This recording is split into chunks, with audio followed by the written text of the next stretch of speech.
No, está bien, no se apure. No te apure ni nada.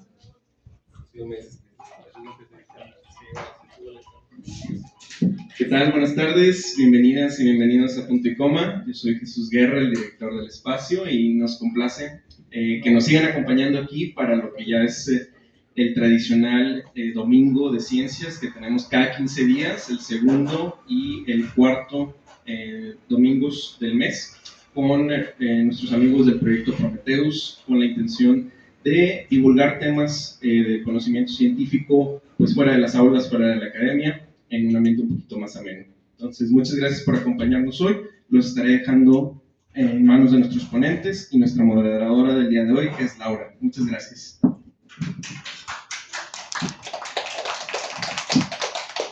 Buenas tardes a todos. Antes de iniciar, pues agradecerles a todos los presentes por su asistencia, a todos los que nos acompañan por primera vez y los que ya conocen el espacio.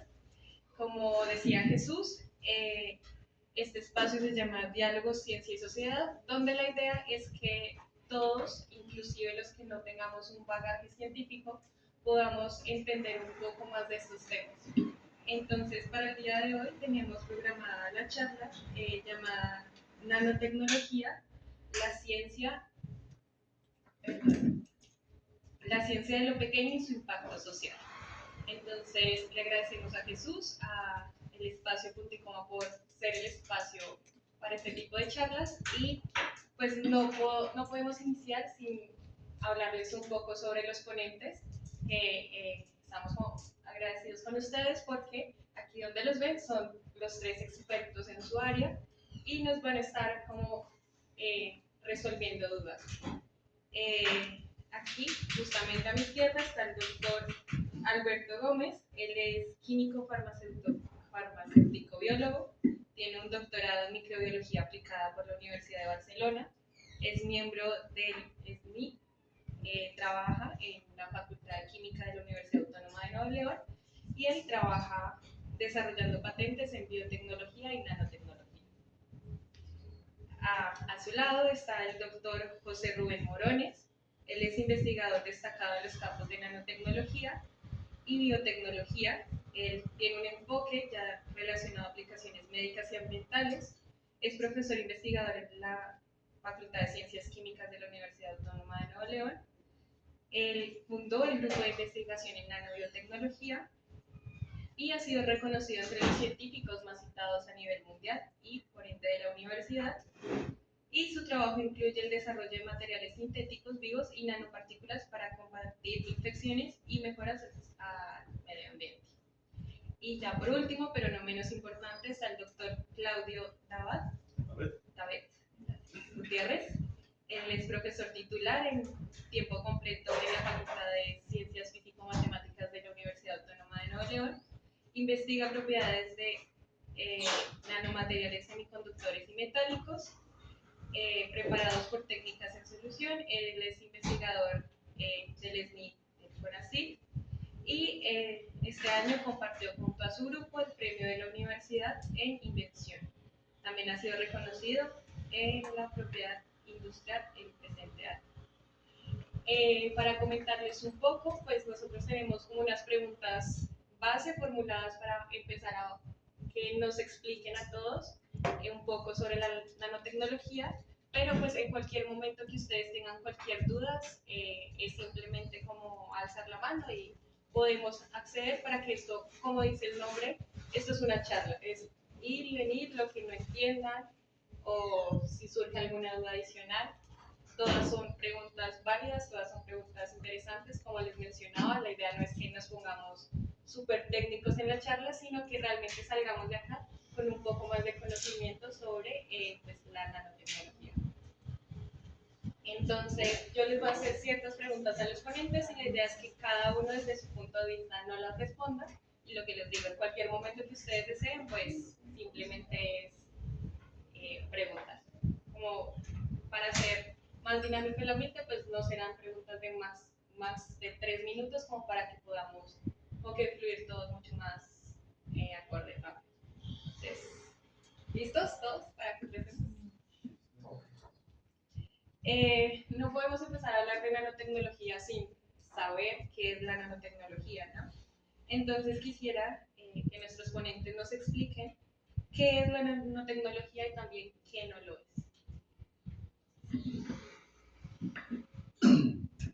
Vamos, ¿no? Bien, quisiera aportar una definición bastante comprensible para todos, que es emplear la materia en dimensiones por debajo de lo microscópico, para que entendamos que el nanométrico es aún más pequeño, ¿de acuerdo? Y que en realidad pues no es nada nuevo, porque la materia en sí, lo tangible, ha existido siempre en todas las dimensiones, ¿no? Desde nanométrico hasta lo microscópico, que podemos simplemente evidenciar con la vista, ¿de acuerdo? Y ya el término nanotecnología pues es la aplicación de todos estos materiales, sean de origen mineral o de origen biológico, para generar pues una función, un bien, un servicio, y que en realidad hemos estado en contacto con ellos desde hace mucho tiempo, ¿no? Por ejemplo, la tinta china, ¿sí? Que todo el mundo conocemos, pues no es más que carbón mineral, ¿sí? En dimensiones, ¿sí? Nanométricas, que no lo podemos con la vista distinguir y puede comportarse como un fluido, ¿de acuerdo? ¿De acuerdo? Entonces tiene un comportamiento según el líquido en el que esté suspendido ese conjunto de nanopartículas. Y lo hemos empleado por mucho tiempo, digo hemos, en la humanidad, ¿no? Da Vinci, Caravaggio, los pintores de la escuela holandesa. Claro, los óleos, lo digo porque en una librería es común que haya gente que se dedique a las artes, ¿no? Pero ahora los óleos que se compran en tubo, de acuerdo, si ven, pueden ver, no sé, la película esta de La chica del arete de perla, ¿de acuerdo? Que es en base a las pinturas de la escuela holandesa, cómo hacían las pinturas flotando y flotando, flotando un trozo de mineral, ¿no? De lápiz lazuli para hacer el azul, ¿sí? O de rocas de compuestos de cromo o de permanganato en los otros colores, hasta que tenían, ¿sí? una fineza de polvo que era intangible, ¿sí? Bueno, podemos más o menos pues, intuir que desde entonces empleamos sin saberlo, y esta designación moderna de tecnología de partículas nanométricas pues es lo que llamamos nanotecnología. Muchas gracias, Alberto.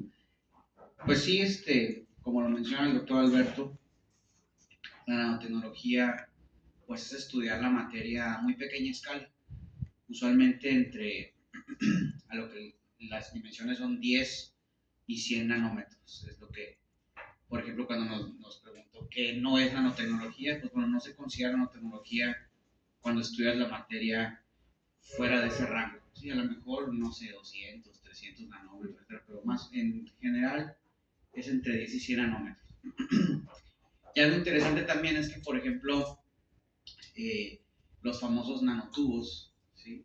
Que a lo mejor los hemos escuchado, los nanotubos de carbono, pues bueno, son tubos muy largos, ¿verdad? Pero entonces nada más en una dimensión es donde son nanométricos. Entonces se considera nanotecnología cuando al menos una de las dimensiones es nanométrica. Pero en el laboratorio, el doctor Alberto, creo que, bueno, y yo también hemos estudiado la nanocelulosa. Entonces, las nanocelulosa son como, pues, como hilos muy largos, ¿verdad? Pero lo interesante es que en una dimensión miden entre esas dimensiones de 10 y 100 nanómetros. Y luego también para dar un poquito histórico, me gustaban mucho los ejemplos que dio el doctor Alberto, pero hay muchos otros, por ejemplo, los vitrales de las iglesias desde la época de la ilustración, ¿verdad? El vidrio, lo que hacían era que le ponían pequeñas concentraciones de metal, por ejemplo, le ponían de iridio, aluminio, etcétera, y hacía que el proceso de fundición y todo eso hacía que se crearan nanopartículas de esos metales y les daba esos colores pues que tienen los vitrales. Y luego, como otra anécdota, bueno, yo trabajé en el grupo de doctor Yacamán en la Universidad de Texas. De hecho, él fue mi primer asesor de doctorado, o me cambié.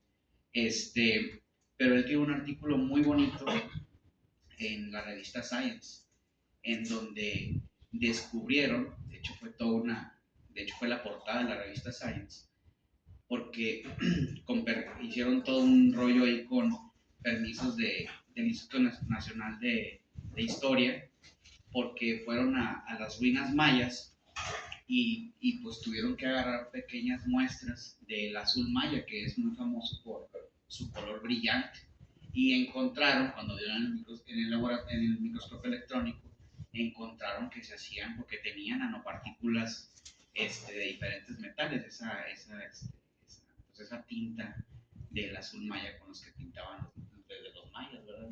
Entonces, y bueno, ya para finalizar un poco también, la nanotecnología también tiene una anécdota muy interesante de cómo empezó. O sea, hay un antes y un después de una famosa plática que dio Richard Feynman.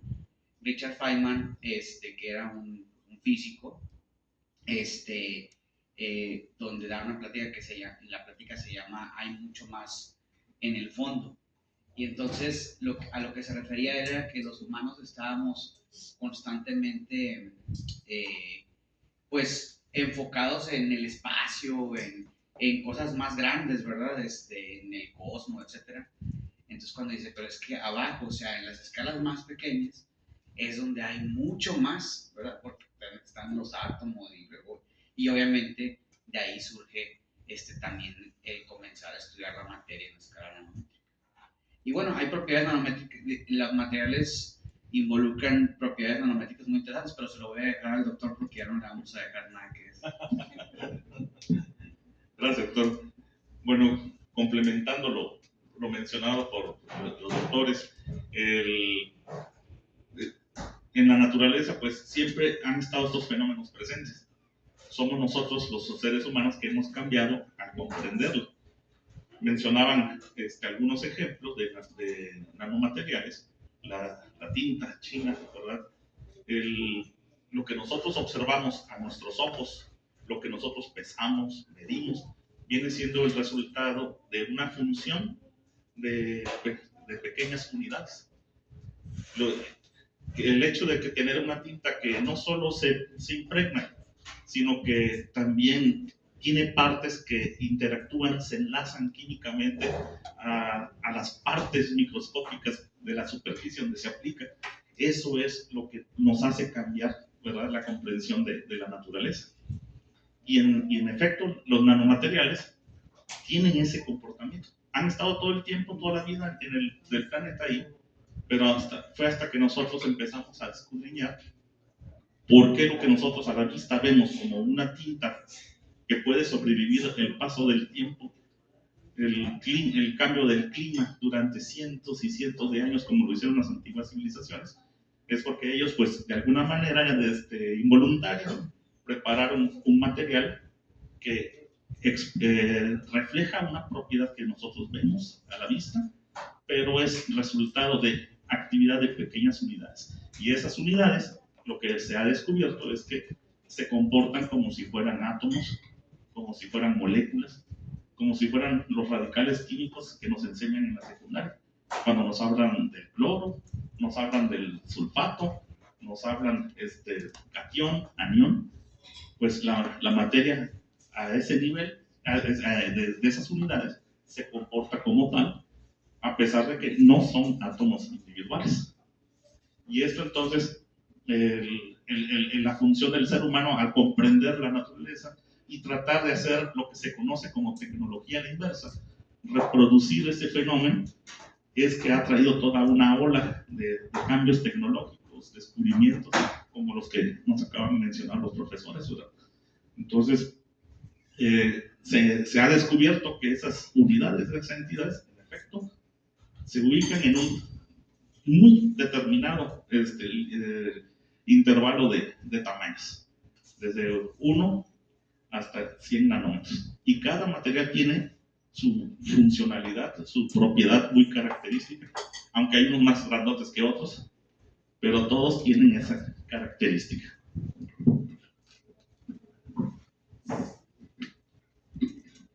Bueno, pues ya los tres nos mencionaron a grandes rasgos de que la nanotecnología no es algo nuevo, o sea, es algo que se ha venido trabajado estudiando como hace ya bastantes, incluso siglos podríamos decirlo.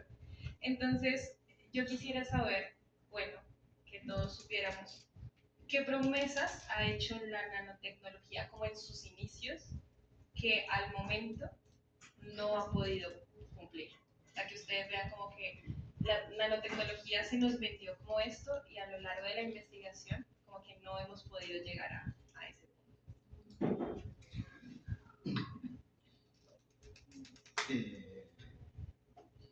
Yo creo que todavía no llega a ese punto de no.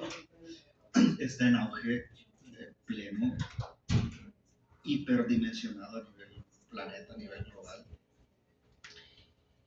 Y yo creo que difícilmente podrá decepcionar más allá de un estudiante que no les haga el experimento,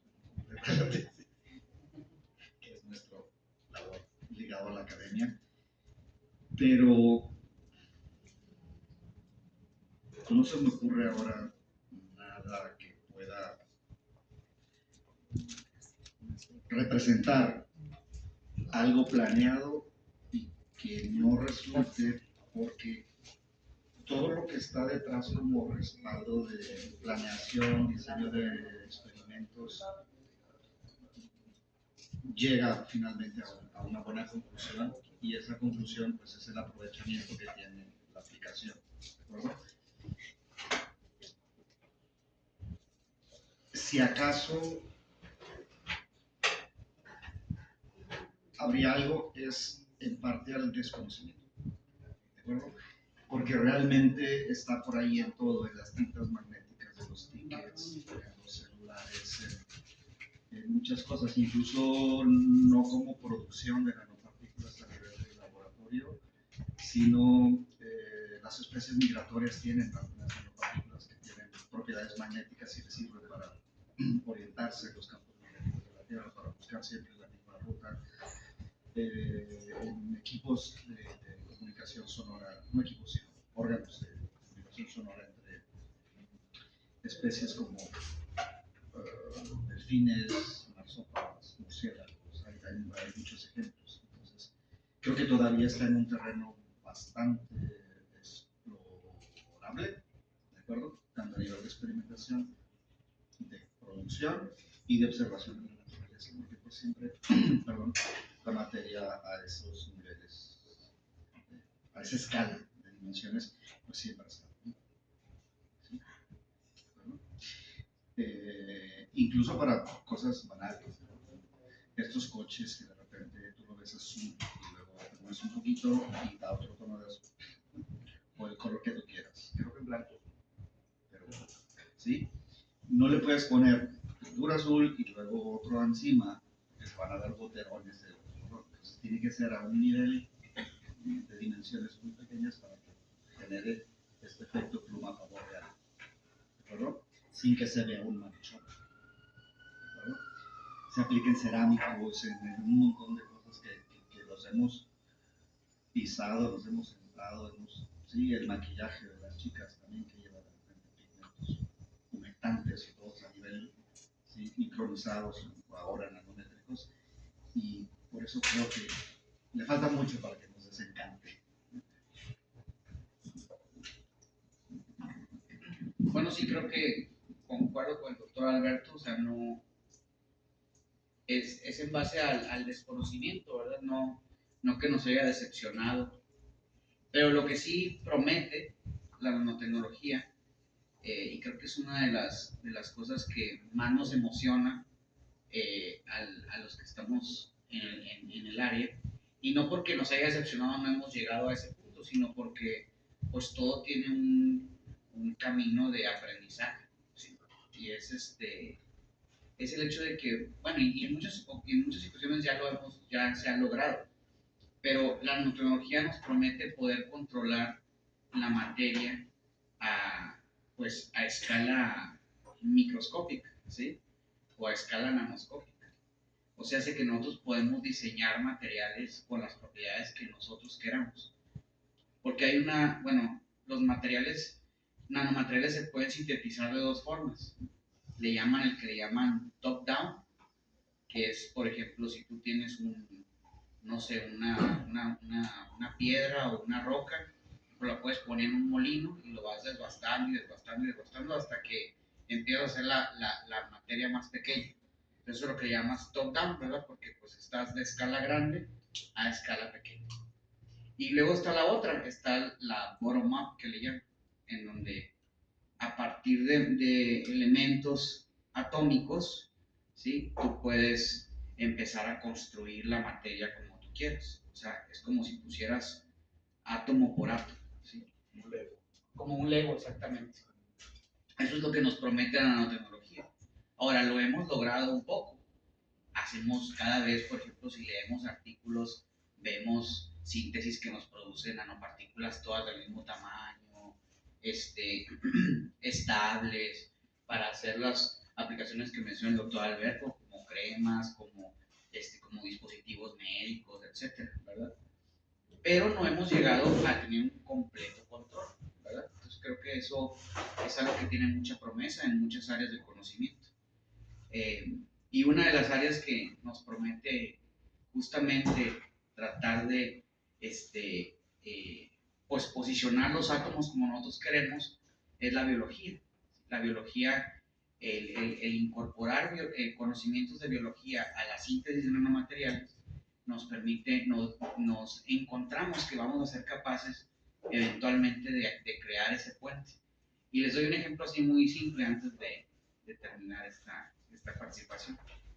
Cuando yo estaba estudiando el doctorado, me acuerdo que mi asesor de tesis me gustaban mucho estudiar las conchas de los animales de mar, porque en final de cuentas, pues las conchas están hechas de carbonatos de calcio, como las encontramos así en el mar, etc. Que son muy bonitas y tienen propiedades dureza, etcétera, muy interesantes, algo que no verías realmente en un carbonato de calcio, que es una sal. Y entonces, cuando estudias la materia ya en el microscopio electrónico y ves qué es lo que la conforma, básicamente son proteínas, porque las proteínas se alinean muy bien unas con otras y luego tienen como puntos de crecimiento de la sal de carbonato. Entonces, tienen una guía y esa guía hace que pues esté estructurado el material y que le des propiedades distintas, así tienes ahí una sal nada más. Entonces, en la biología pues nos ayuda a nosotros a hacer esa síntesis y a guiar los materiales y posicionarlos como nosotros quisiéramos. Al final de cuentas, pues nosotros como seres complejos pues estamos hechos de 2 medias células, que esas 2 medias células se empiezan a replicar y se ordenan para formar pues seres bonitos y jerárquicos como somos nosotros. Bueno, la pregunta sí es muy dramática, la siento muy dramática. La sentimos mucho, ¿verdad? Pero vaya, los doctores han sido muy puntuales, ¿no? En ese sentido. Estamos en el camino de comprender el fenómeno, de conocerlo completamente, dominarlo, llevarlo al cuaderno, por decirlo así, llevar a la nota matemática todos estos procesos. Todavía hay trabajo que se está haciendo, se ha dejado venir últimamente una línea de investigación que trabaja con primeros principios, con principios fundamentales basados en computación, y eso también está abriendo un panorama bastante amplio. Entonces, más que faltarle a la sociedad, estamos en camino todavía de entender, comprender, experimentar, de probar, ¿verdad? Porque incluso si las cosas no salen, eso también es útil para nosotros. Muchos estudiantes se sienten presionados cuando ven a otros graduarse y el graduado te explica éxitos, como que amaneció él, se estiró y dijo, voy a tener éxito, y nada más poner el pie en el laboratorio empieza a tener éxito en sus experimentos. Les digo también a mis estudiantes, no se presionen. También mucha gente espera que se le notifique, que se le dé un camino, se le anuncie un método, que pueda él explicarse a sí mismo, bueno, ¿por qué no me está saliendo este experimento? Y la promesa, así como lo mencionaron, es tremenda.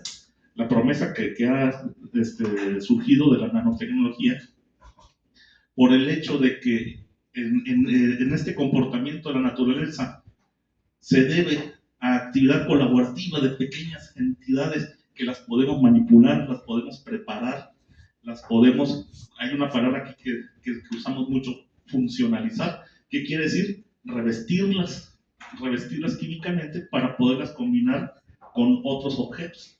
Imagínense que poder combinar minerales, material inorgánico con material orgánico, ¿verdad? Eso abre mucho camino también por conocer. Y tan grande es la promesa de la nanotecnología que cuando empezó este boom de proyectos de nanotecnología, eran proyectos, no sé cómo se manejan ahora, pero surgían proyectos macro que abarcaban 3 líneas. Era salud, para el mejoramiento de la actividad de medicamentos, el cuidado del agua y también limpieza del aire y el área de energías renovables. Yo en lo personal pues traté de aplicar una vez a un postdoctorado y me mandaron una carta diciendo, elige de estas 3 áreas a dónde quieres trabajar, ¿verdad? Entonces, eso todavía sigue muy vivo, se sigue haciendo trabajo para lograr satisfacer las demandas sociales en estas 3 principales áreas, ¿verdad?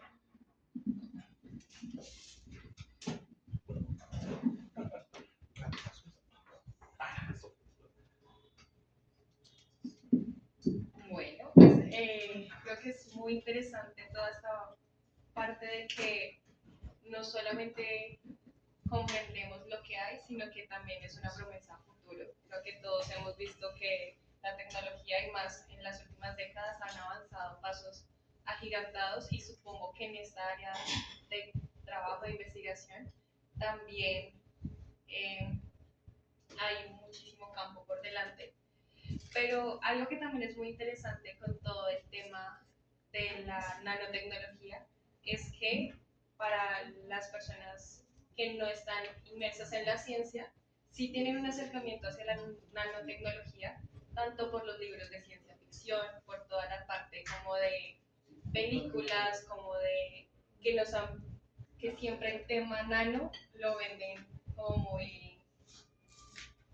si fuera magia prácticamente.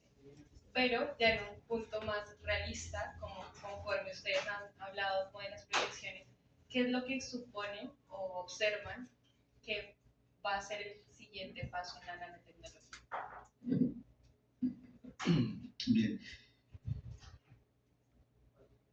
Se ve como magia todo lo que no podemos ver a simple vista. Entonces buscamos explicaciones poéticas, ¿no? Que se buscan de alguna manera explicar, ¿de acuerdo?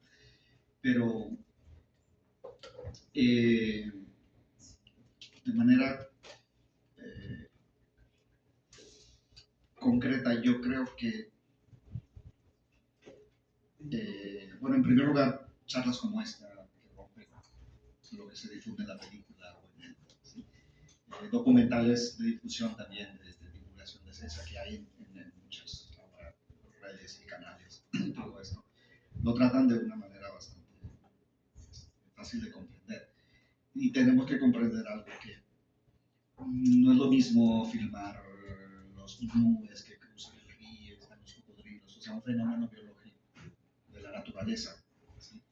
Que es evidenciable a simple vista, que algo que sucede a estas escalas, ¿de acuerdo? No podemos meter una cámara para ver cómo se comporta, ¿de acuerdo? Para hacer el video, sí lo hacemos a nivel microscopía electrónica y con desarrollos bastante avanzados para poder monitorizar, digamos, la producción de las nanopartículas. Y entonces eso hace que se utilicen modelos digitalizados, ¿no? En donde se ve muy bonito y se ve, ¿no? Entonces, creo que también eso impacta en no crear una imagen real de cómo es, porque luego si ves nuestros trabajos, dices, yo tenía un amigo que me decía eso, ¿no? Que veía eso. Y ya nomás porque no te salían las sombras negras esas ahí atrás, ¿no? Pone triste. Pues sí, pero es que las sombras negras esas es una imagen de microscopía electrónica sobre una partícula, ¿sí? Que mide casi, pues es más pequeña que las dimensiones de la longitud de onda de la luz que te está dando a ti en la cara, ¿de acuerdo? Entonces tiene muchos matices que nos limitan la comunicación hacia el público de manera apropiada, ¿de acuerdo? Pero no es lo único. Yo creo que lo que realmente impacta es que se beneficie la sociedad de cualquier ensayo, de cualquier bien o producto que se genere a través y que están por ahí. Luego entenderlo, no lo sé si me falla un cacharrito, un gadget, es que me faltaron las partículas. ¿Sabes? No va a suceder, pero sí que un conocimiento básico de cómo suceden las cosas o lo que es, está ya por ahí en cualquier canal si quieren aumentar su conocimiento sobre este tema, pero se van a encontrar con eso, con videitos digitalizados para poder hacerlo didáctico o entendible, porque como lo registramos nosotros en los laboratorios, sería más difícil comprenderlo porque requiere de muchos herramientas, ¿no? Cálculos, sí, cosas así. Pero finalmente cierro con esto, que mientras mejor conozcamos cómo se están haciendo, dónde aparecen, dónde están, para qué se usan y todo eso, nos va a permitir estar en un mejor uso y sobre todo control de la idea que tenemos de eso. Veamos qué pasó con el dióxido de cloro y el COVID y todo lo que salieron, un montón de interpretaciones que lo único que hicieron fue dañar emocionalmente a la gente y no estaría la nanotecnología fuera de este riesgo, de que si no lo entendemos bien, se empiece a prestar para, ¿sí? Y ahora nos van a controlar con nanopartículas y todo este rollo, cuando han estado ahí siempre y van a seguir estando, ¿vale? Desde para controlar el frizz, ¿sí? Hasta tener comunicaciones por mecanismos electrónicos. Creo que fue muy amena la explicación, pero el enfoque de la pregunta, más que todo era, sí, un poquito, era a futuro. ¿Cuál es como lo que ves que es el siguiente paso en la Yo creo nanotecnología? que a futuro, que la mayoría de los grupos que estamos a nivel de investigación, estas partes pasen a la fase de producción y generación realmente de algo alcanzable al público. ¿Sí? Si no, nos vamos a tener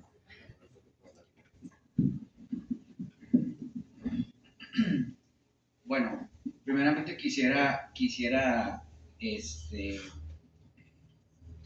pues expresar que qué bueno que, bueno, a mí me da gusto cuando veo las películas de Marvel y las películas de superhéroes y que bueno, mínimo los científicos tienen un rol, ¿no?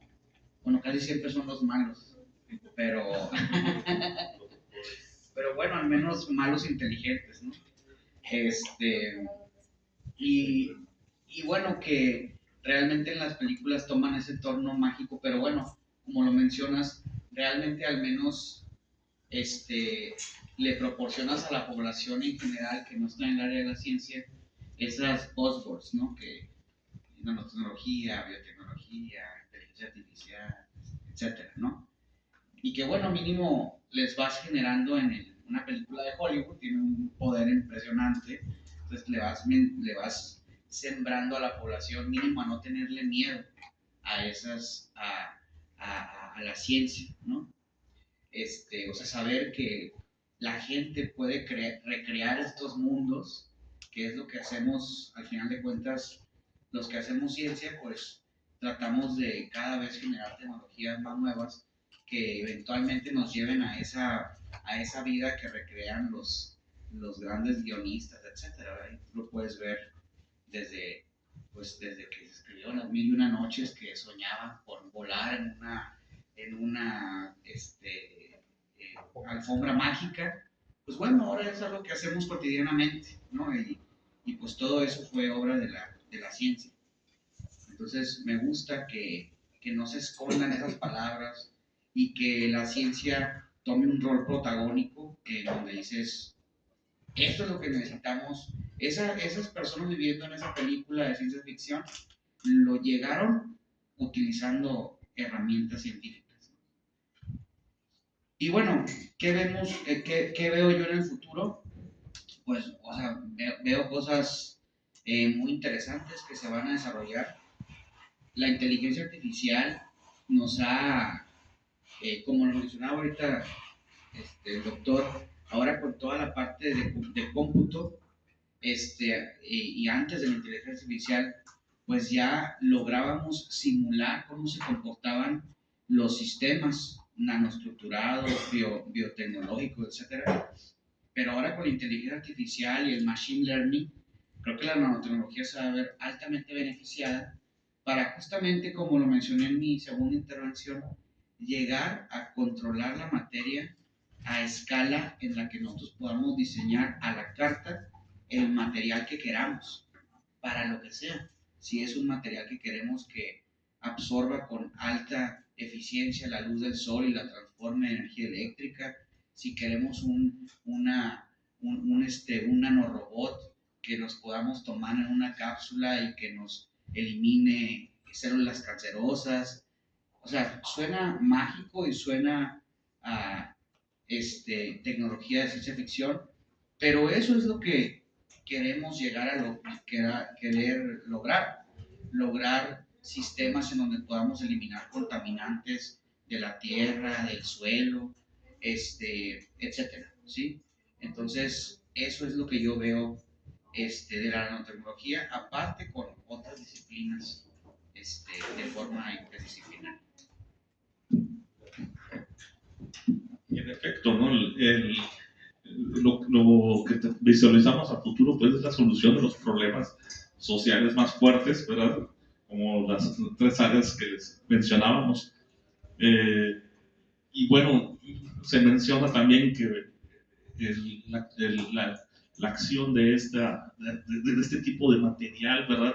Que parece magia, pues, ¿qué magia vemos nosotros en la naturaleza? Como por ejemplo la fotosíntesis. La fotosíntesis, se tiene una fuente de energía constante, de alta potencia, como es la luz del sol, que activa procesos químicos de un material en específico que contienen las plantas, que es la clorofila. Y la clorofila entonces empieza a activar una reacción química que descompone el dióxido de carbono que absorben las plantas, de tal manera que ellas se quedan con el carbono y exhalan, por decirlo así, de algún modo, yo lo entiendo así, y ya me corregirán después, exhalan oxígeno. Entonces, hacer la tecnología a la inversa es todo un desafío, es toda una magia, y ahora se está trabajando mucho con materiales llamados fotocatalíticos. Estos materiales fotocatalíticos también actúan como la clorofila. Pueden activarse con la luz del sol, con las componentes de diferentes longitudes de onda o colores de la luz del sol, y entonces proveer una reacción para poder cambiar un entorno, ya sea en agua, ya sea en medio ambiente, y eso mismo también lo pueden hacer otros seres vivos llamados extremófilos. No sé si han escuchado hablar que hay lagos tan salados, tan, podría decir, sulfurosos, que es imposible la vida, pero hay microorganismos que se las ingenian, por decirlo así, se las ingenian para sobrevivir. Ellos empiezan a producir una reacción, producir moléculas, se hacen de una envoltura que les permite a ellos mismos respirar, les permite alimentarse, modifican su entorno. Entonces, algo que veo yo a futuro y no muy lejano, es que nosotros podamos modificar este entorno tan contaminado que nos hemos creado. De utilizar esos agentes tipo clorofila, esos materiales fotocatalíticos que nos permitan entonces regresar el agua de los ríos a su pH, a su acidez idónea para recuperar la vida marina, para poder respirar, ¿verdad? Todo esto gracias a esos materiales que tienen una actividad, como les digo, visible, que podemos medir, podemos pesar, por decirlo así, pero todo obedece a una función de cada unidad idéntica que se comporta como molécula. Entonces, espero pronto poder ver la solución de los problemas sociales: energía, salud y medio ambiente. Bueno, pues ya hemos hablado como un poco de todo el contexto, como todo el estado del arte, desde la historia, el pasado, presente, futuro. Pero creo que algo que es muy importante para nuestro público es que estamos hablando de unas escalas que son invisibles al ojo humano. Estamos hablando de escalas que son sumamente pequeñas, incluso difíciles de dimensionar. Entonces nosotros, como seres humanos que claramente no somos nanométricos, sino ya somos un mundo mucho más grande, ¿cómo nosotros podemos crear materiales de esta naturaleza? Entonces, yo creo que podemos empezar ahora por el otro lado, a ver cómo nos va. Bueno, ¿cómo crear materiales? A los vikingos, por ejemplo, les resultó podría decirse casual, producir un acero que contenía dentro de la estructura nanotubos de carbono. Dice que todavía ese proceso es algo secreto. Según la Volvo, tiene la patente de ese proceso escandinavo para preparar el acero, pero existen otros medios más sencillos. Por ejemplo, yo trabajo un método de síntesis que se le conoce como química coloidal. La química coloidal pues es formar un líquido en el que su volumen contenga material inorgánico. Claro que ese material inorgánico, o minerales, podríamos decirlo también de esa manera, esos minerales se logran dispersar con una pequeña ayuda. Nosotros agregamos material orgánico de diferentes cadenas, diferentes extensiones de carbono, ¿verdad? Y entonces podemos ver un líquido con un cierto color, pero ese color es el resultado de la refracción de la luz a través de esos pequeños cristales.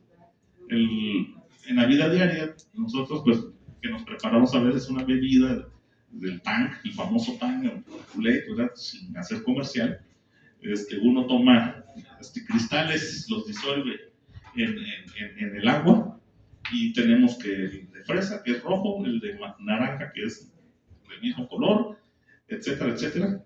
Y lo que tenemos allí pues es cristalitos que abarcan esos tamaños, micro, nano, dispersos, y todos hacen la función de aportar un poco al sabor de la bebida.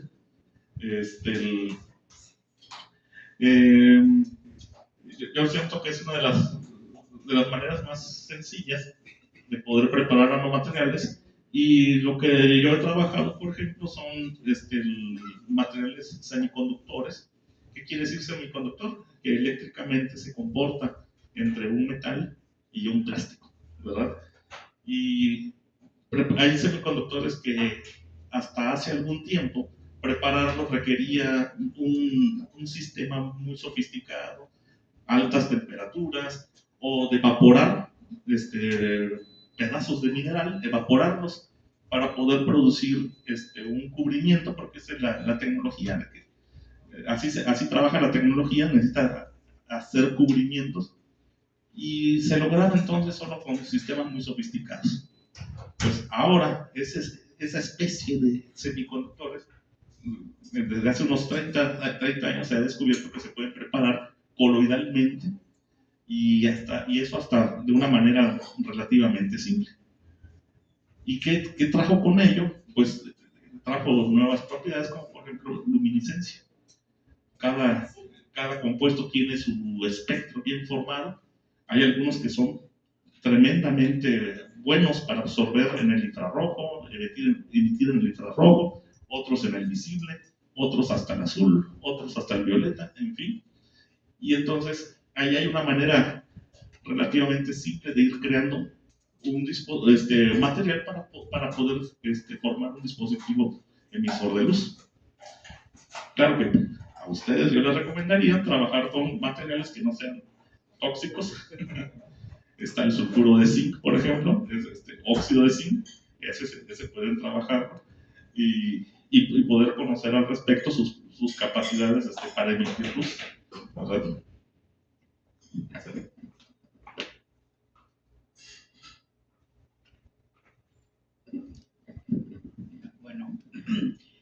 Bueno, sabemos que como seres humanos siempre desarrollamos tecnología para luego poder entender mejor el universo. De hecho, justamente acaba de decir y me va a salir un minuto del tema, pero acaba de decir algo muy interesante, el que le acaban de dar el premio Nobel por el descubrir pues, programa, que de hecho trabajó en DeepMind de Google, este programa para predecir las proteínas, la estructura de las proteínas. Y entonces le preguntan qué piensa de la inteligencia artificial y dice, bueno, el ser humano, y aquí voy por eso menciono esto, el ser humano ha logrado construir máquinas desde la revolución industrial. Él lo compara como la revolución industrial, lo que va a suceder y mucho más con la inteligencia artificial. Dice, lo que nos da miedo es que en la revolución industrial creamos máquinas que nos sobrepasaban en fuerza, ¿sí? Por ejemplo, creamos grúas, sistemas de producción, de carros, de todo, ¿no? Sistemas en serie para producir, pero en general era una sustitución de nuestra fuerza bruta como seres humanos. Es como creamos nanomateriales que no podemos ver, cómo creamos, cómo construimos edificios de 150 pisos. Bueno, con máquinas que justamente hemos desarrollado utilizando tecnología. Entonces, bueno, lo que dice él es que, para cerrar esto y le voy a irme cómo podemos crear nanomateriales, pues bueno, dice, la inteligencia artificial, estamos en la incertidumbre porque ahora vamos a crear máquinas que nos sobrepasan en inteligencia, ¿sí? No en fuerza bruta. Y entonces viene toda una cuestión ética de qué es lo que va a pasar al nosotros crear cada vez dispositivos, sistemas, máquinas, llámenlo como se llame, para tratar de entender la naturaleza. En este caso, pues sistemas evolutivos que tienen inteligencia, ¿verdad? Entonces, ¿cómo creamos nanotecnología o nanomateriales si nosotros somos a otra escala, no lo podemos ver, sensorialmente no podemos distinguirlos? Pues creamos dispositivos, por ejemplo, el microscopio electrónico, como mencionaba el doctor Alberto, que ves manchas negras. Básicamente es como si sacaras un negativo.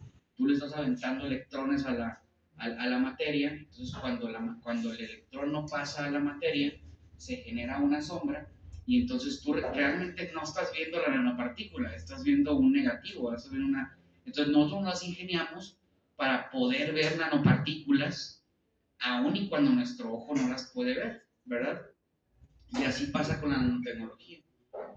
Tratamos de entender desde el hecho de que existen átomos, cómo se comportan los átomos, cómo los podemos reaccionar, etcétera, para eventualmente crear estos nanomateriales. Entonces, utilizando diferentes herramientas que existen, pues podemos nosotros, como ya mencionó muchas técnicas el doctor, crear nanomateriales diferentes, metálicos, orgánicos, etcétera, ¿no? Entonces, y con poca y mucha complejidad. Entonces creo que esa es con herramientas que desarrollamos para entender la materia. ¿Cómo podemos hacer nanopartículas a nivel doméstico? Porque ustedes no están en un laboratorio como nosotros. Es muy difícil.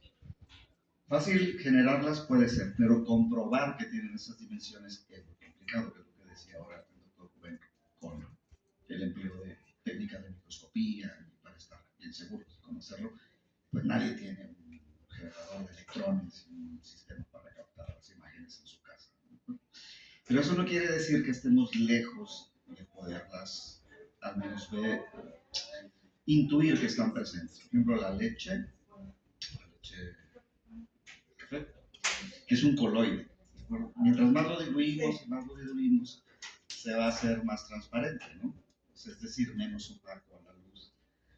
Hasta un momento en donde va a tener cierta turbidez que sí nos deja ver del otro lado, pero opaca un poquito, ¿de acuerdo? Eso quiere decir que hay partículas suspendidas ahí que son conglomerados de proteína y grasa de la propia leche. Sabemos que está ahí, pero las partículas no las puedo ver. Tal vez son micelas microscópicas, estas estructuras que se forman, ¿de acuerdo?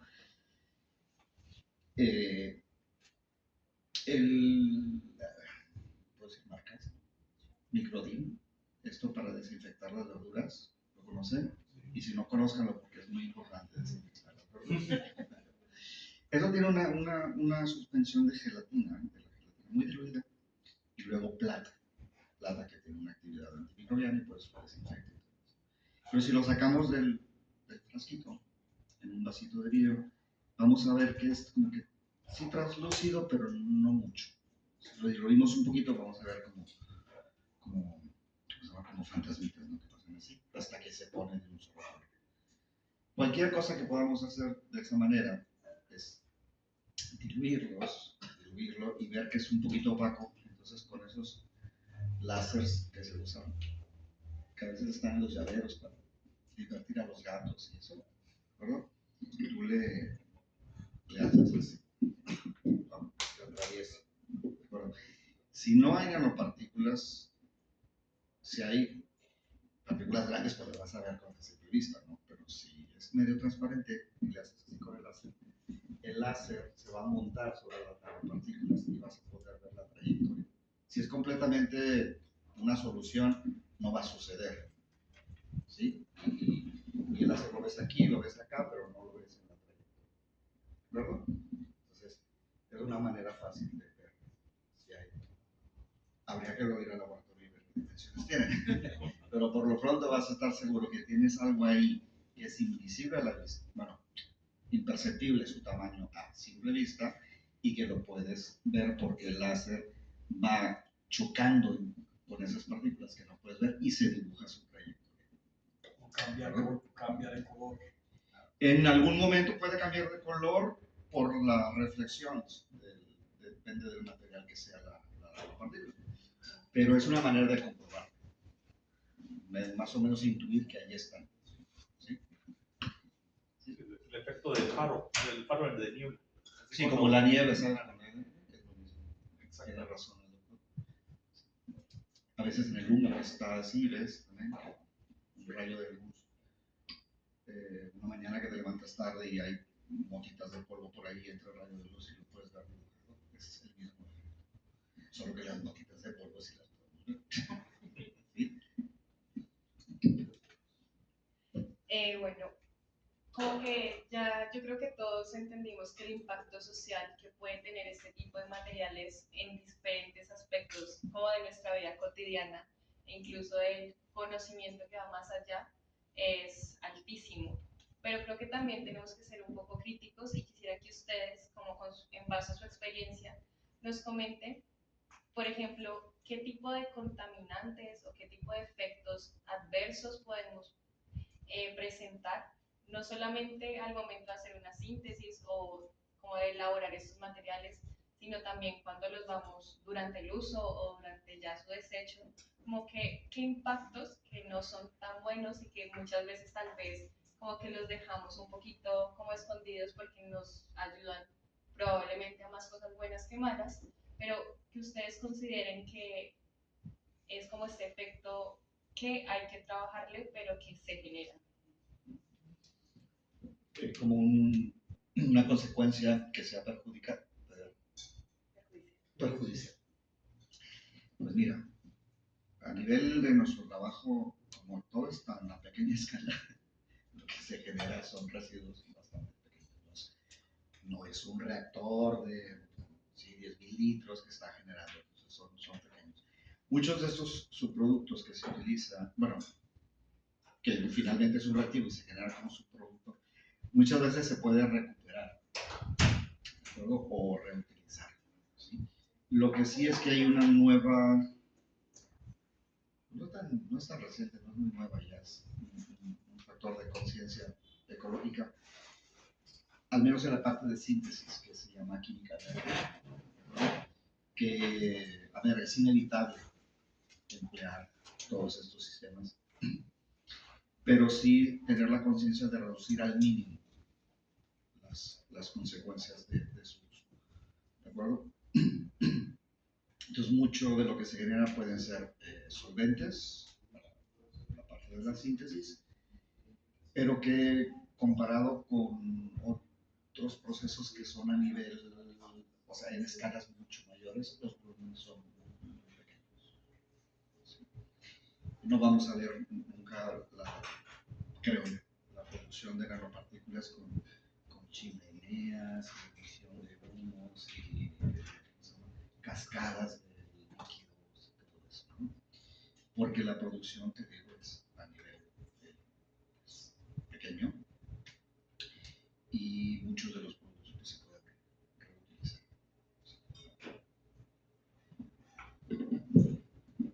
Bueno, pues sí, o sea, como toda tecnología, pues trae efectos secundarios y efectos de beneficio. Hay que hacer un costo-beneficio de lo que nos brinda la nanotecnología. Claro, a su vez siempre tiene una conciencia social y conciencia de que al final de cuentas se escucha muy trillado de que, de que el planeta es nuestra única casa, etcétera, pero pues sí es cierto.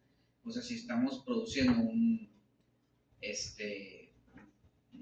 producto altamente contaminante, pues podemos tener efectos obviamente adversos pues, en nuestro ambiente. Entonces, algo importante viendo a futuro es que entendamos bien. De hecho, hace como unos 10 años se formó, creo que a lo mejor por ahí de 10 años, se formó la primera agencia transnacional en Bélgica, justamente por todo el sistema europeo de vigilancia de nanomateriales. Porque, pues como dice el doctor Alberto, es cierto que ahorita muchos de los materiales que producimos pues están a escala en laboratorio, no se generan grandes cantidades, pero para empezar a ver qué es lo que sucede cuando los nanomateriales pues se empiezan a arrojar al ambiente. Lo que sí conozco es un producto que ahorita está en la mira de la nanotecnología, digo, de las agencias estas ambientalistas de la nanotecnología, son los bloqueadores. Los bloqueadores tienen nanopartículas de óxido de titanio. El óxido de titanio pues es blanco y refleja la luz muy bien. Entonces se lo ponen a los bloqueadores y entonces los bloqueadores solares, sí, perdón. Entonces, hay una gran cantidad de nanopartículas pues toda la gente que se pone, aunque a lo mejor no, tenemos que hacer los cálculos, ¿verdad? De cuánto se desprende, cuánta gente va al océano, etcétera. Pero al final de cuentas, pues ya estás teniendo una,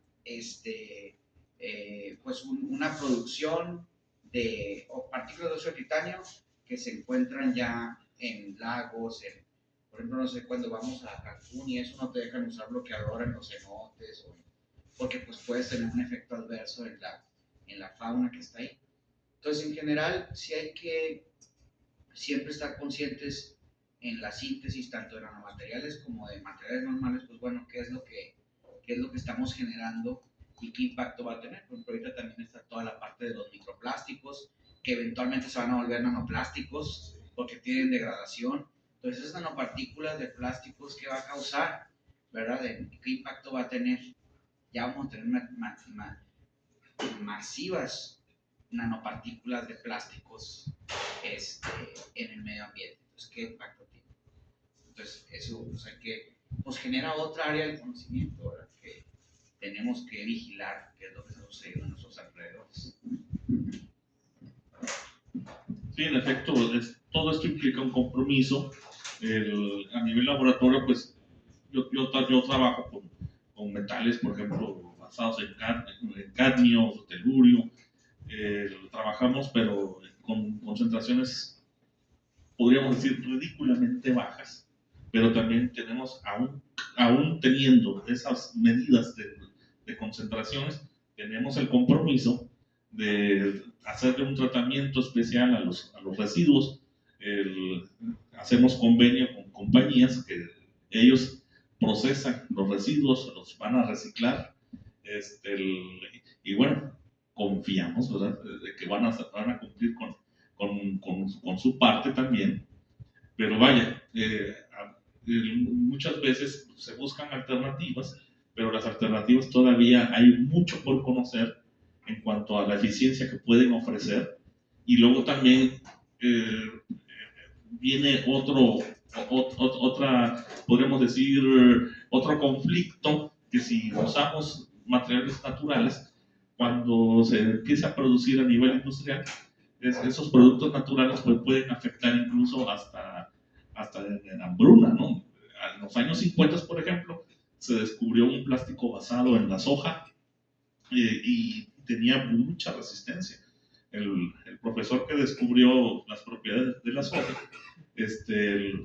demostró que se puede moldear hasta para carrocerías, para construir casas, construir todo lo que pueda ser útil para el ser humano. Pero luego se pensó, bueno, ¿cuál va a ser el costo? ¿Cuál va a ser el costo de producir ese plástico? ¿Cuánto de la superficie de la tierra se tiene que cultivar para poder producirlo, ¿no? Entonces, aquí el temor principal es la sobreproducción. Pero fuera de eso, si nosotros trabajáramos para lo que de verdad necesitamos, no tendríamos todos estos problemas con los desechos, con el manejo de los desechos. Trabajar en nanomateriales en casi todas las áreas es usar muy poca cantidad, y es algo que también puede durar mucho tiempo, tiene durabilidad. Se siguen criterios también muy rigurosos para no probarlos en seres vivos, sino probarlos in vitro mediante muestras de tejido, muestras celulares, pero en una caja Petri, por ejemplo. Entonces, yo donde veo, coincido con los profesores, ¿verdad?, donde veo mucho peligro es la sobreproducción. Pero a nivel de investigación, pues, hay muchos criterios que se cumplen, muchas normas que se siguen.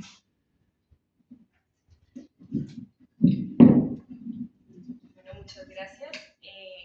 Estas es como las preguntas que teníamos estructuradas para que todos entráramos en este mundo de la nanotecnología.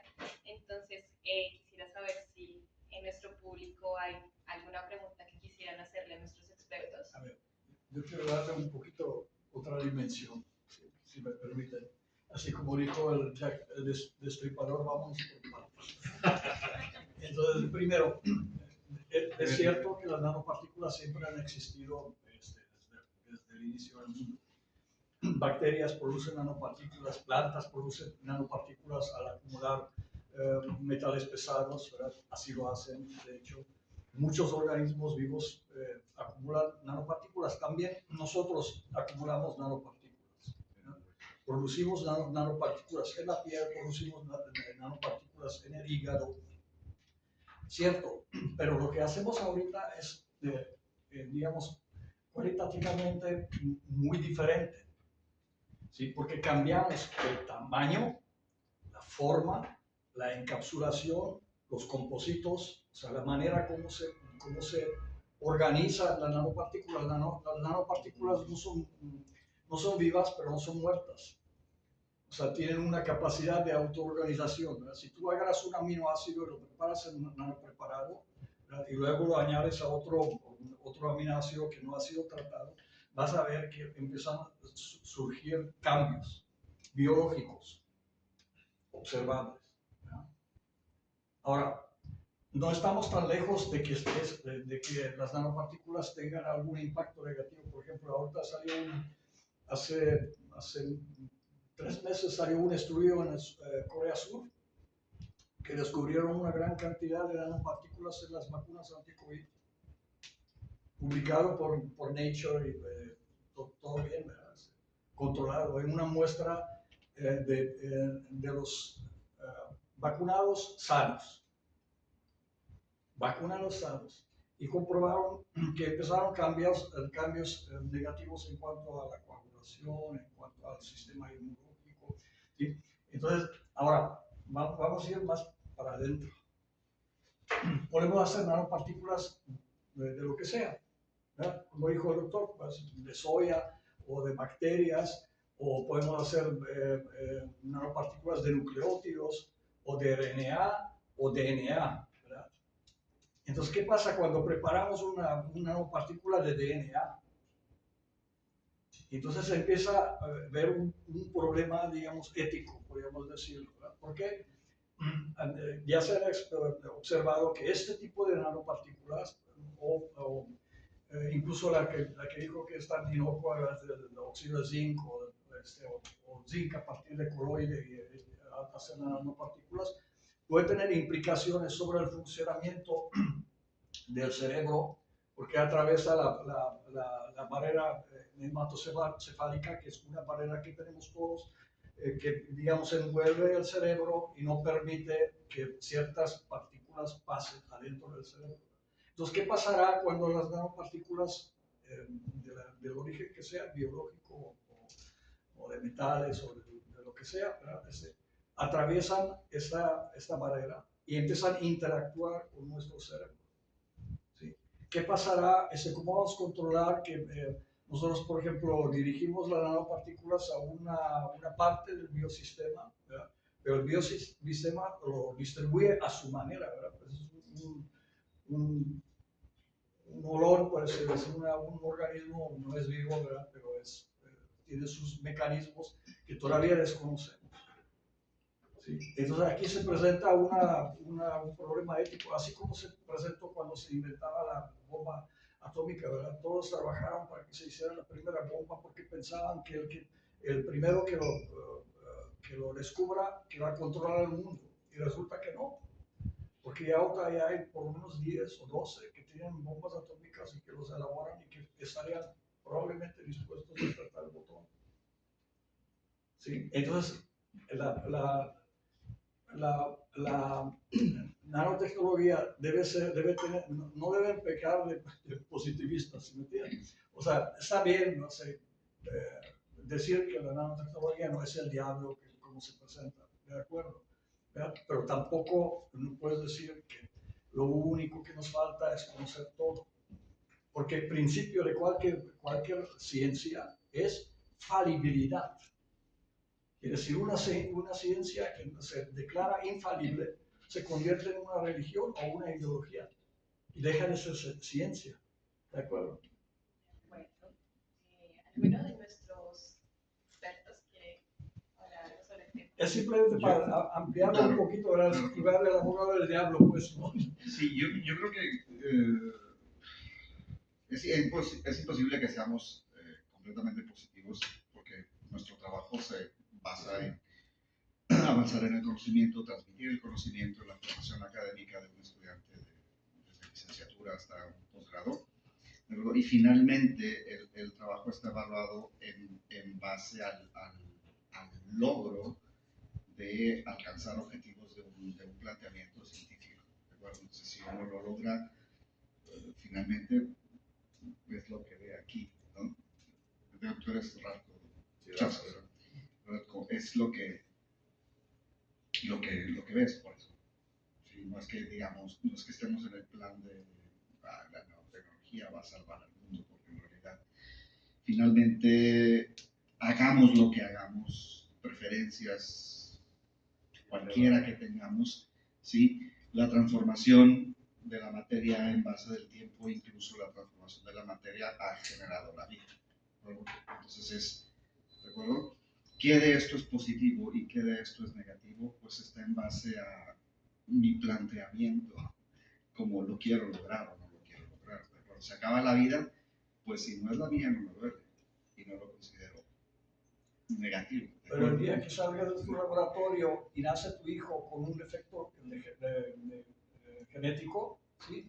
Y compruebas que este efecto genético se generó a partir de exposición a nanopartículas, ¿verdad? Que pasó al esperma y que hizo una falla en falopio y que se hizo una transformación, a lo mejor no vas a pensar Sí, igual. hombre, construir toda la historia en base a que es el Exacto. causante es muy difícil, la verdad. O sea, Hasta se ahorita. puede presentar el padecimiento, pero es porque llegó una nanopartícula y hizo.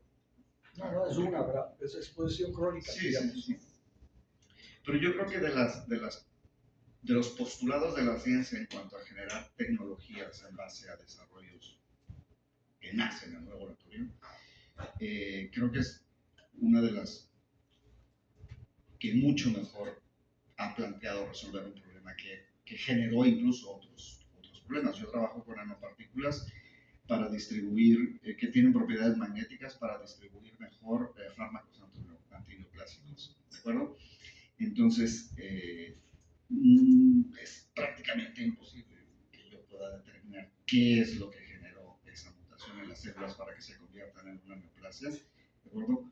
Pero considero bastante positivo que pueda generar una nanopartícula o un ejército de nanopartículas, ¿de acuerdo? Para distribuir mejor un fármaco, ¿de acuerdo? Y evitar los efectos secundarios de la administración de ese fármaco, ¿de acuerdo? Porque va a llegar ahora en dosis mucho más efectivas, ¿de acuerdo? Entonces, ¿qué hay detrás de todo esto? Es decir, de obtener, de decir, mira, aquí los tengo, ¿no? Esto es las nanopartículas y pueden distribuir un fármaco antineoplásico de manera más efectiva. Pues lo considero, aunque haya un riesgo en el uso de la tecnología, algo bastante positivo porque soluciona un problema mucho más grave, ¿no? ¿Sale? Ya me acabé la galleta de chocolitos que tenía aquí, pero una nanopartícula que distribuye un fármaco es como una galleta de chocolitos, ¿de acuerdo? O un Ferrero Rocher. Ya me dijiste que sí puedo decir tu marca, ¿no? Un Ferrero Rocher, ¿de acuerdo? Y la nuececita de adentro es la nanopartícula y todas las capas son polímeros o materiales que permiten que el fármaco se absorba. ¿No? Entonces, la distribución del fármaco ahora sucede a una escala muy pequeña porque tenemos un ejército de nanoferreros Rocher, ¿de acuerdo? Que van a llevar el fármaco de manera más efectiva, no permitiendo que se generen los efectos secundarios cuando son administraciones orales o intravenosa, ¿de acuerdo? Entonces, mira, tenemos esta posibilidad de tener algo bastante útil y positivo a pesar de que sea a través de algo que consideramos que hay un riesgo, ¿no? Sí, es la nanoencapsulación, pero si tú agarras una nanopartícula, por ejemplo, una nanopartícula de óxido de zinc, y lo aplicas al sistema biológico, se convierte en lo que llaman like enzymes. O sea, deja de funcionar como un metal muerto y empieza a funcionar como si fuera una enzima o una hormona sin serlo. Ese es el riesgo. O sea, no la encapsulación, y en la encapsulación tú prolongas el efecto y se dosifica y muy bien, ¿verdad? Bueno, yo creo que podríamos... ¿Puedo decir algo? Vale, a ver. No, o sea, bueno, entiendo el punto a la perfección. También hay que saber que a lo mejor lo que voy a decir puede ser visto bueno o malo, ¿verdad? Pero siempre hay miedos. O sea, podemos, pero y es imposible que nosotros, o sea, no nosotros, sino cualquier tecnología, cualquier cosa que hagamos, es más, si nos vamos caminando de aquí a allá, estamos desgastando aquí el ambiente, estamos respirando, estamos produciendo CO2. O sea, no, es imposible. Bueno, a lo mejor la inteligencia artificial algún día nos permite, como el Doctor Strange, poner todos los diferentes escenarios que pueden pasar cuando nosotros movemos algo. Está el efecto mariposa que le llaman, donde cualquier cosita que hagas puede generar, pues, condiciones catastróficas. Pero pienso que si pensamos así, ¿verdad? Pues nunca vamos a sacar nada, porque nunca vamos a entender a la perfección una tecnología que vamos a desarrollar, como por ejemplo los teléfonos celulares. No sabemos qué, todas las ondas magnéticas que estamos recibiendo, qué nos van a pasar, porque inclusive cuando sacamos la vacuna del COVID, cuando estudiamos una vacuna 10 años, nadie puede decir en 20 años iba a pasar algo. Entonces, es imposible predecir todos los escenarios y asumir que un escenario va a ser 100% benévolo y 0% malo. Es imposible. Entonces, la única solución de vivir bajo bajo esta premisa es, pues no hacemos nada, ni vivir, porque si tenemos un hijo, ese hijo va a impactar muchísimo al medio ambiente. ¿Y qué va a pasar? A lo mejor es un loco que mata a otra familia, ¿verdad? ¿Cómo sabemos? Entonces, bajo esa premisa, pienso, obviamente es válida, pero también los que se dedican a crear conocimiento, lo hacemos desde lo mejor que podemos y desde lo mejor de nuestro conocimiento. Cuando nosotros, aparte, lo que hacemos en el laboratorio, una vez como mencionaba el doctor Alberto, o sea, la tendencia es que lo que sacamos al laboratorio eventualmente llegue a ser un producto, pero pasan muchísimos filtros todavía, estudios, asociaciones que tienen que, montones de leyes. Entonces, todas las tecnologías que sacamos siguen rigurosos, claro, perfeccionables, pero siempre es imposible que nosotros digamos, tecnología que sacamos no va a causarle ningún daño al ambiente, ningún daño a los seres humanos, puro beneficio. Es imposible. Inclusive, si alguien lo llegara a decir, o sea, las teorías de catastrófico que sucede más adelante, pues nos podemos hacer muchas imaginaciones, inclusive basado en experimentos que hacemos, como menciona, donde sí, claro, nosotros somos seres vivos que fuimos ácidos nucleóticos que estaban ahí, que luego se fueron haciendo membranas y generaron todos sistemas. ¿Sí? ¿Quién iba a pensar que eso iba a generar? Bueno, fue una trayectoria que siguió la vida y el universo, ¿verdad? Y es imposible pensar que cualquier cosa que hagamos no va a generar condiciones catastróficas, pero no podemos vivir así.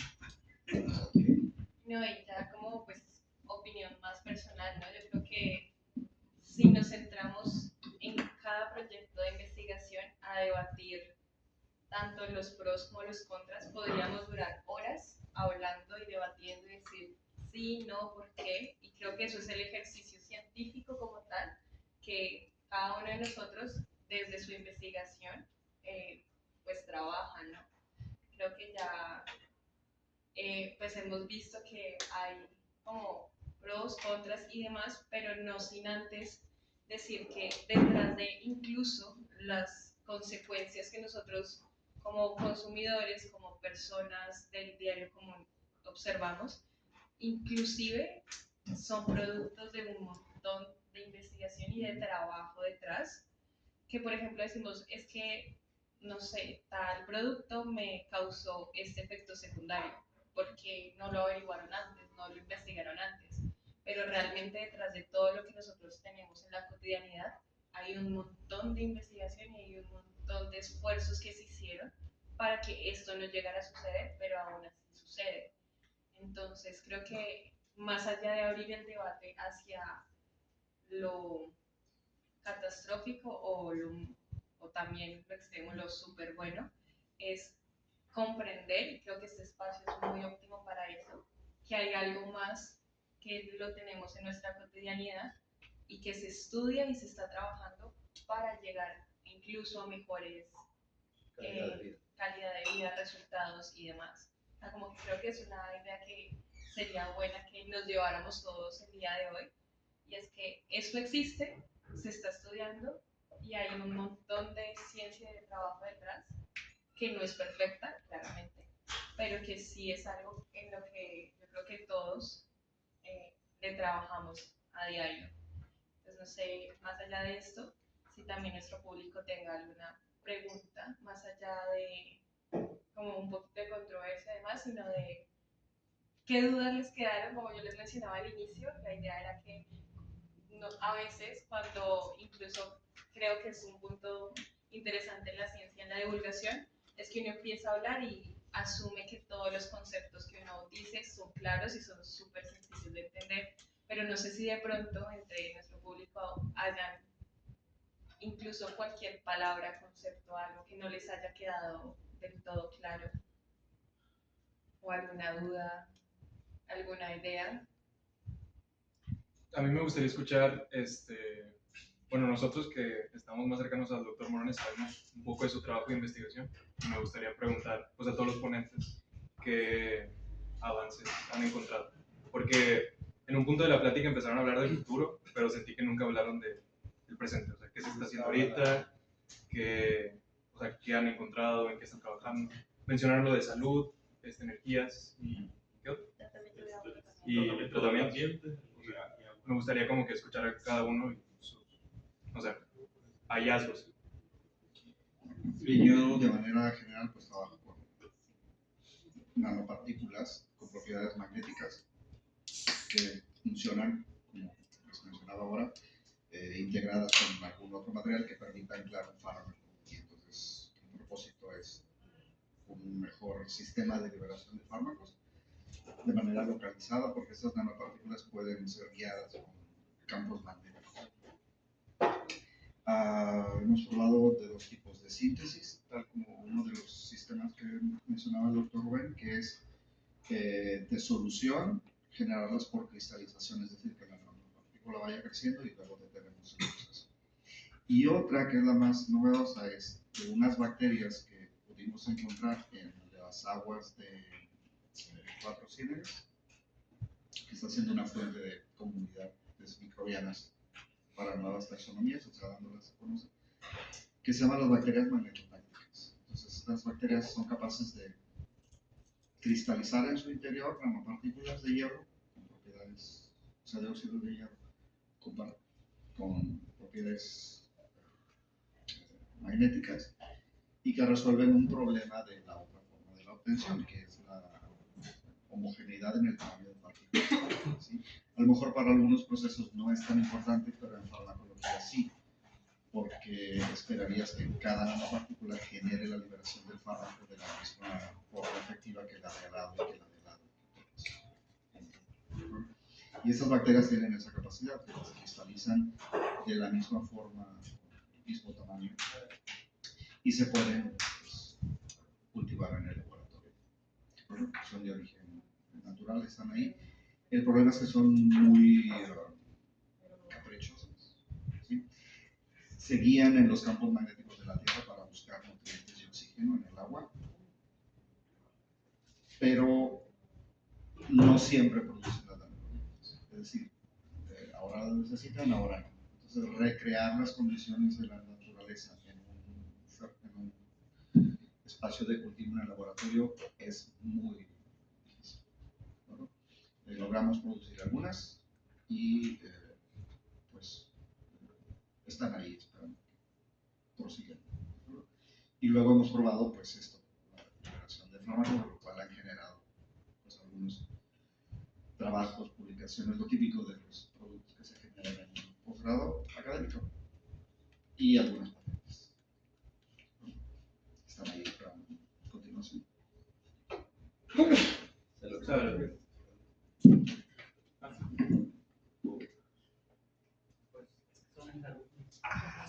Perdón. Muy bien.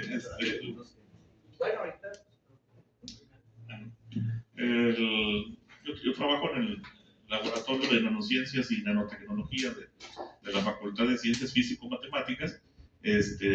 Nosotros tenemos una variedad de proyectos. Por ejemplo, Trabajamos la tecnología de llamada de película delgada, de formar cubrimientos. Desarrollamos un proyecto que se aplica en las ventanas de casas, habitación, oficinas, que proveen una transparencia aceptable para la luz visible, la que podemos nosotros ver, pero tienen un comportamiento bastante peculiar, ¿verdad?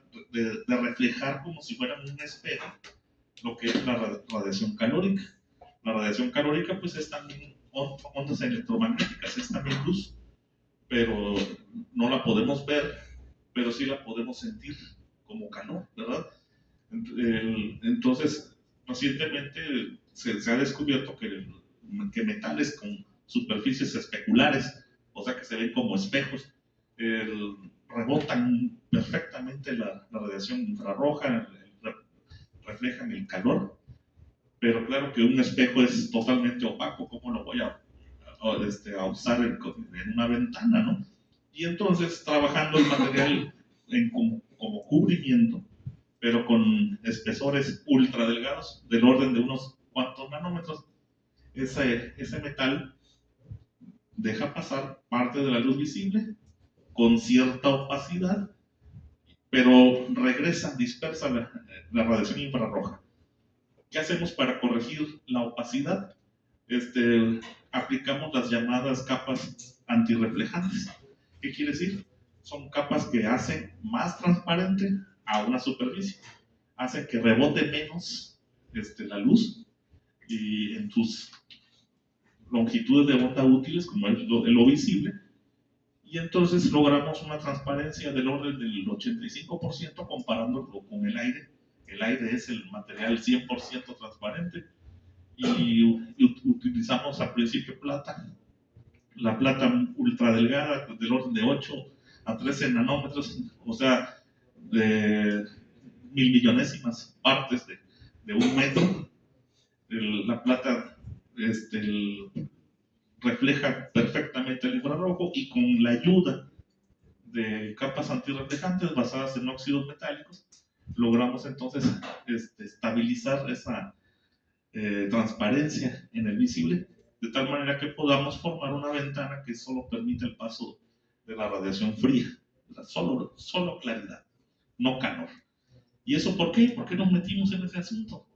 Pues una ciudad como la nuestra, que tiene climas tan extremos, en verano necesitamos aplicar el clima, en invierno a veces necesitamos aplicar calefacción, y mucho se pierde en energía por el calor que se transmite a través de las ventanas. Entonces, nuestros sistemas de climatización trabajan al extremo.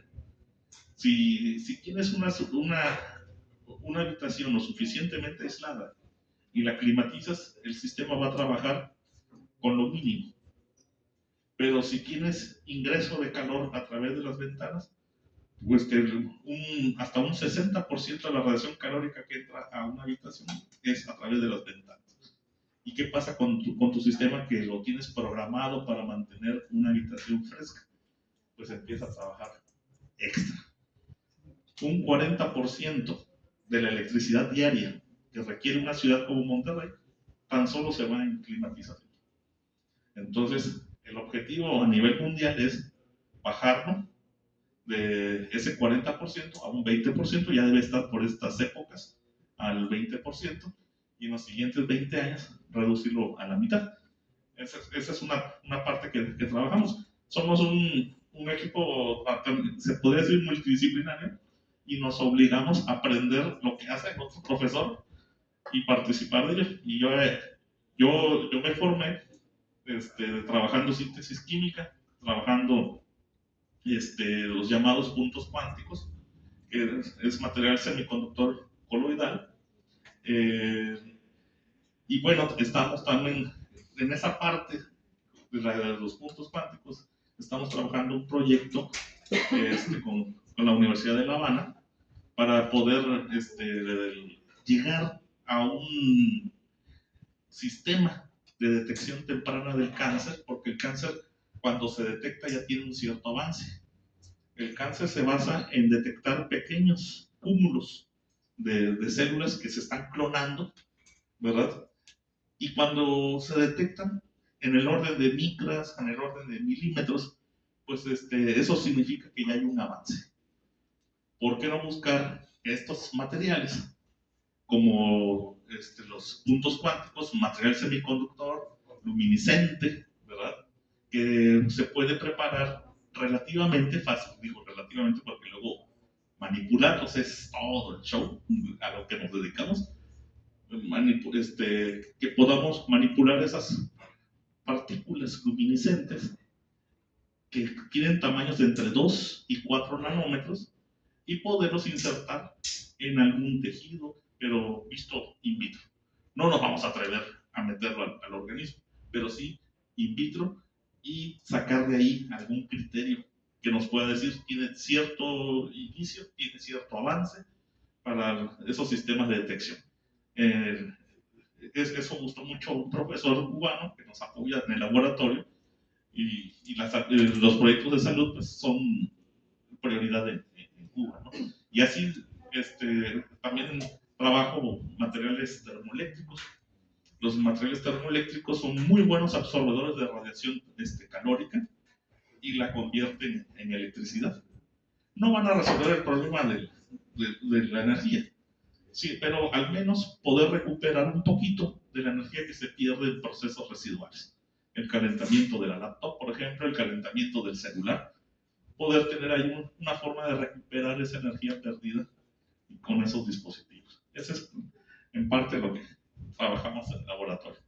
Bueno, doctor, para finalizar, para que nos comente de manera un poquito más sintetizada de lo que está trabajando. Sí, claro. Pues bueno, a mí realmente, yo hice mi doctorado en el área de nanotecnología, pero siempre me apasionó mucho el área de la biotecnología. Yo soy ingeniero químico. Y entonces cuando empecé, conozco los nanosistemas, etcétera, porque pues durante todo mi doctorado trabajé con nanomateriales, pero siempre en búsqueda de una aplicación biológica. Empecé a trabajar en mi línea de investigación trabajamos con nanopartículas metálicas, en este caso como la plata metálica, para tratar de contrarrestar enfermedades infecciosas. Hacemos en el laboratorio pues, toda la parte de interacción entre nanopartículas metálicas con bacterias de diferentes tipos, inclusive algunas levaduras como la Candida albicans, que es una levadura pues, bastante patógena, especialmente ahora hay unas cepas ahí resistentes medio complicadas de tratar.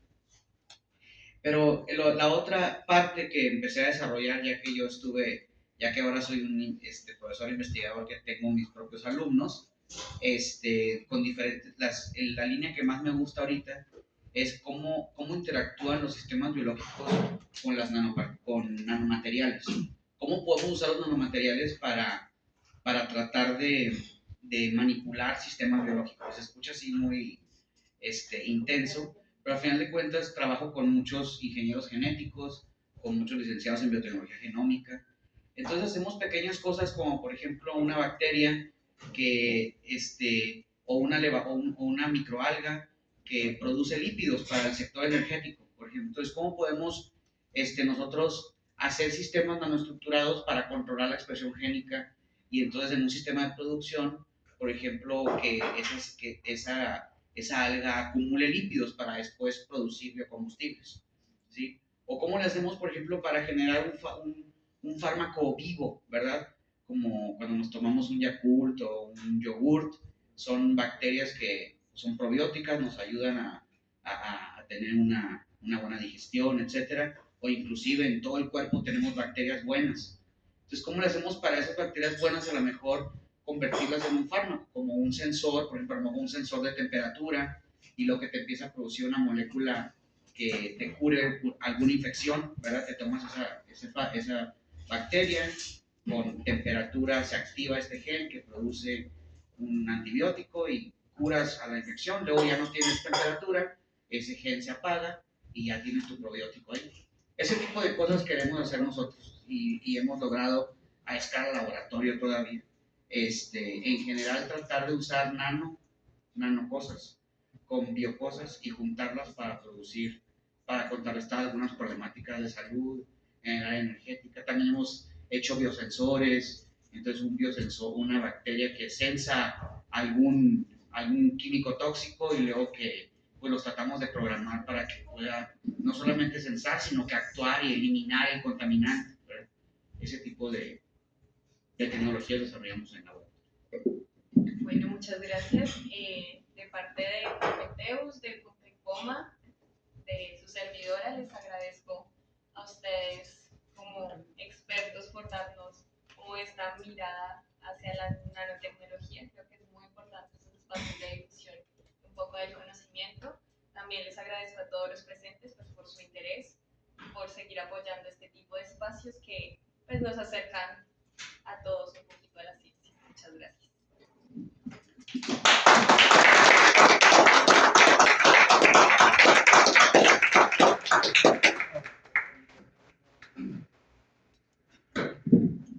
Bueno, buenas tardes a todos. Creo que ya concluimos aquí, ¿verdad? El círculo. Nada más quería dar un rápido anuncio aquí del colectivo Prometheus por si no están al pendiente, no siguen nuestras redes sociales. Estamos llevando a cabo una rifa colectiva con el fin de beneficiar económicamente a estudiantes de licenciatura, estudiantes de ciencia en general. La rifa está a pocos días de terminar y todavía tenemos bastantes boletos que ofrecer. Estamos ofreciendo 3 premios en los que fácilmente pueden participar si les interesa contribuir a esta buena causa. Estamos rifando 3 premios, una cámara GoPro Hero 12 Black, un telescopio Celestron de 70 milímetros y un drone, un mini drone. Los boletos están en 150 pesos y pueden encontrar toda la información para participar, comprar un boletito. Ahorita mismo se los podemos vender, claro, ¿verdad? Si es que se ven interesados. Pero sí, este jueves se lleva a cabo la rifa. Todavía tenemos un largo camino para juntar recursos para la meta que queremos poder beneficiar a estos estudiantes. Así que cualquier contribución, si incluso pueden compartirlo en sus redes, buscarnos, primero que nada, seguirnos y compartirlo, divulgarlo, se los agradeceríamos bastante. Creo que ese es el único aviso que queda pendiente. Muchas gracias.